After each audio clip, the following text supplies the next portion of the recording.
바이썸입니다. 영국 매체 타임아웃은 역대 최고의 한국 영화라는 기획 기사를 전한 바 있습니다. 오징어 게임과 기생충을 좋아한다면 할리우드를 더 깊게 파헤쳐보라는 기사는 개인적으로 굉장히 공감 가는 이야기로 기사를 시작했는데요.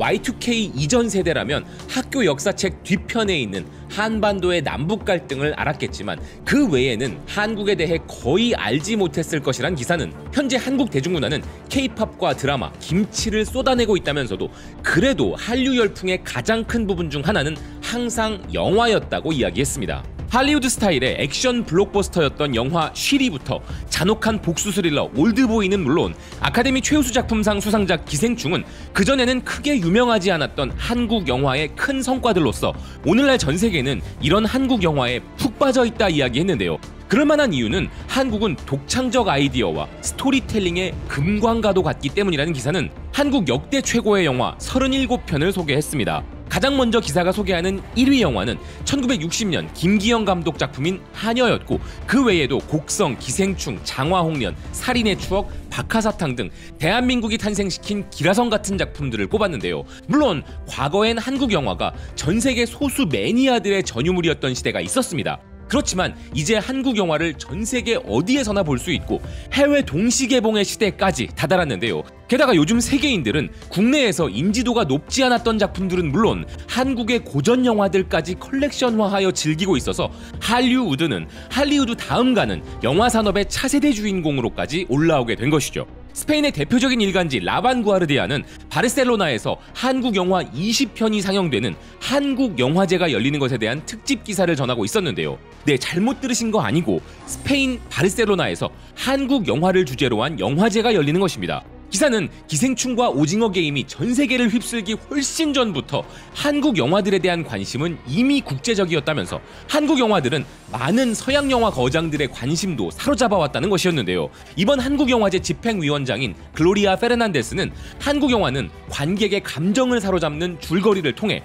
문화, 가치, 트렌드를 전달하는 훌륭한 메신저 역할을 한다면서 한국 영화에 대한 존경심을 드러냈습니다. 사실 한국에 앞서 미국이 이런 것을 매우 잘했고 일본 역시 어린이 애니메이션으로 동일한 전략을 수행해 왔었지만 이제 한국의 시간이 왔다는 기사였는데요. 그리고 기사는 한국 영화는 미국 영화와 달리 상업성과 대중성만 가진 것이 아니란 점에 주목했습니다. 한국 영화는 미국의 영향을 받았지만 한국 특유의 장점들을 적용하여 공감할 수 있는 이야기를 갖추었고 기술적으로도 완벽하다는 기사는 그런 점들이 바로 이 한국 영화제가 성공할 이유라는 것이었는데요. 그리고 한국 영화라고 하면 워낙 드라마와 공포 장르가 유명하다 보니 사람들은 한국이 이런 장르에 특화되었을 것이라 생각하지만 이번 영화제의 상영작들만 보더라도 한국은 대부분의 장르에서 강점을 보인다고 극찬한 기사였습니다.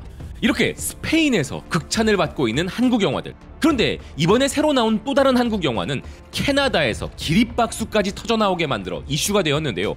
이 영화는 개인적으로 최소 1000만 관객을 돌파하기를 간절히 바라는 작품이기도 합니다.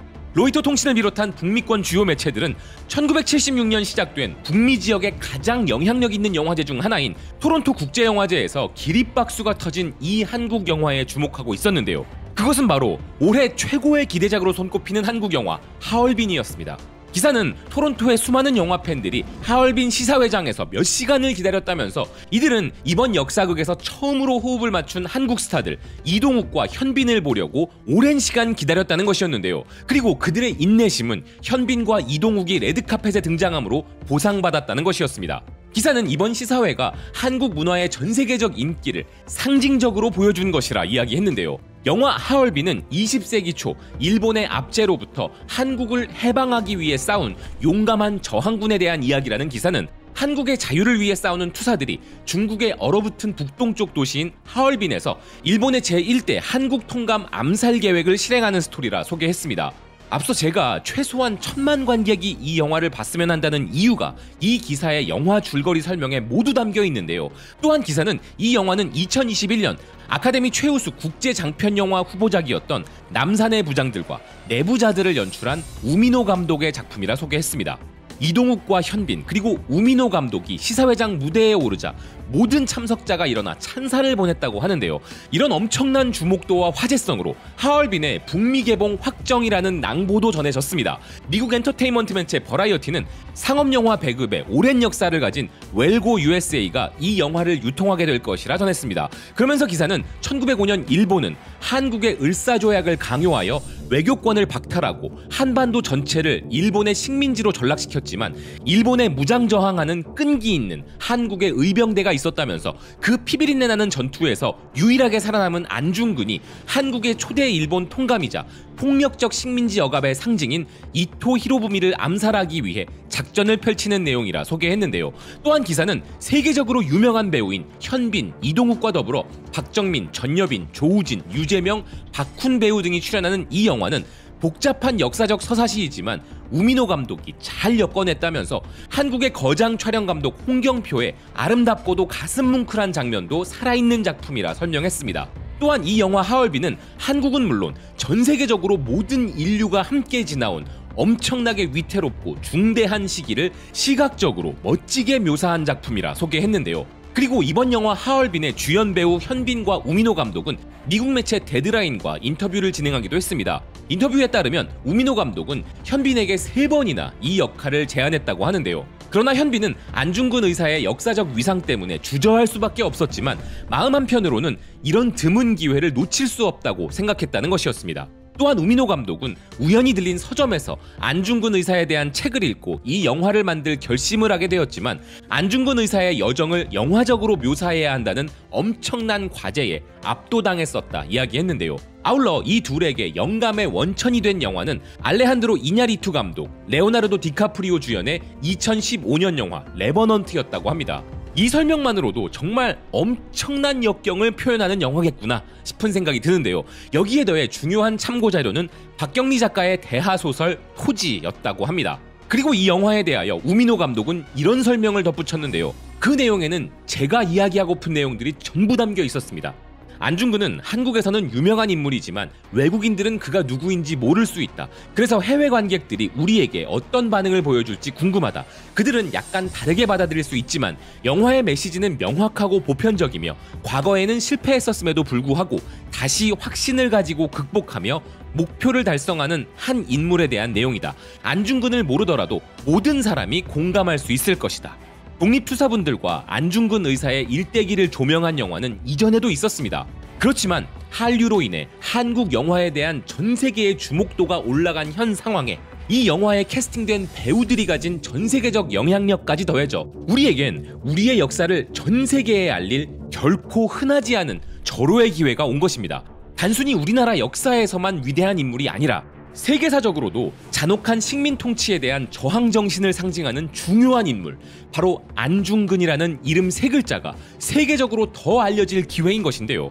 그리고 다행히 이 영화의 예고편을 본 해외 관객들의 반응은 벌써부터 예사롭지 않았습니다. 난 엄청난 배우 캐스팅에 충격받았다. 난 벌써 조바심 내며 기다리고 있어. 난 한국 역사를 조금 공부했었기 때문에 이 영화를 통해 더 많이 배우고 싶다는 자극을 받았다. 난 시사회에서 방금 이 영화를 보고 나왔어. 영화의 마지막까지 정말 감동적이었어. 나도 시사회를 보고 나왔어. 배우들 모두 캐릭터를 훌륭하게 표현하였다. 감독은 확실히 캐릭터에 잘 맞는 배우들을 캐스팅했고 현빈과 이동욱의 연기는 탁월했다.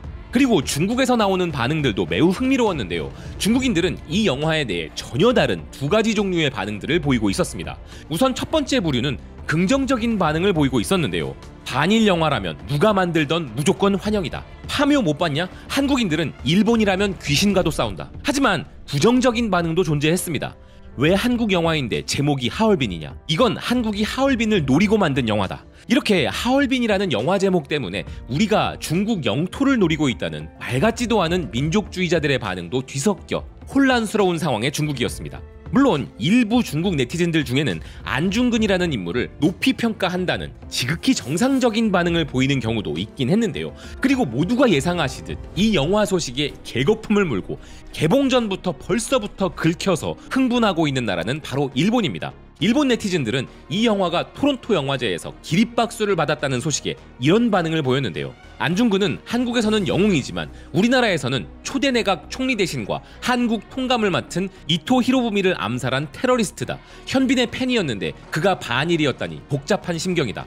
한국에서는 현재도 반일 교육을 공교육으로 실행하고 있을 것이다. 안중근은 한일병합 반대파였던 이토 히로부미를 죽인 멍청이잖아. 왜 그게 영웅이야? 역사 판타지 영화를 만드는 것은 좋지만 일본에서 개봉하지 마라. 역사상 가장 한일이 가까워지고 있는 이 타이밍에 찬물을 끼얹다니. 이 영화 만든 사람과 안중근은 참 비슷하다.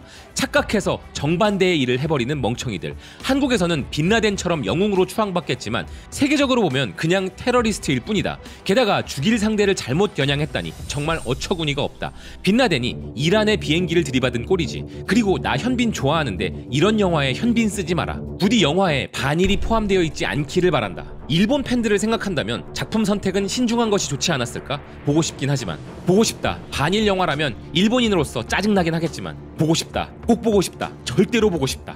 이렇게 현빈, 이동욱 배우의 스타 파워로 인하여 심경은 복잡하지만 그래도 보고 싶다는 이들도 많았는데요. 바로 이런 부분 때문에 더더욱 이 영화가 한국의 1000만 관객 영화가 되어서 전 세계적 흥행으로도 이어지길 바라는 것이죠. 아시다시피 흥행을 막기 위한 특정 방해 세력이 등장할 수 있다는 것을 우리 모두 잘 압니다. 그런 세력은 이전에도 있었고 지금도 있으며 요즘 분위기를 봤을 때는 더 활개칠 것입니다. 그래서 더 이 악물고 이 영화의 흥행에 도움이 되기 위해 작은 힘이나마 보태고 싶다는 굳은 결심을 하게 되는데요. 이것이 바로 개봉이 12월인 영화를 벌써부터 소개하는 이유입니다. 누군가는 배급사한테 돈 받고 만든 광고 영상이라 오해할 수 있겠지만 결코 그렇지 않습니다. 바이스톰은 메이저 영화 채널도 아니고 저희 영상이 영화 흥행에 얼마나 도움이 될지는 모르겠습니다. 하지만 필요하다면, 할 이야기가 있다면 또 할 것이고 개봉 이후에도 또 이야기할 것입니다. 저희의 미약한 영향력으로 남아 한 사람이라도 이 영화를 더 보게 되도록 말입니다. 비록 바이스톰은 미약하지만 시청자 여러분들의 강한 힘을 믿기에 영화 하얼빈의 1000만 관객 돌파, 아니 1000만 관객을 넘어 대한민국 영화 역사에 길이 남을 2000만 관객 대흥행을 기원합니다. 시청해주셔서 고맙습니다. 또 뵙겠습니다.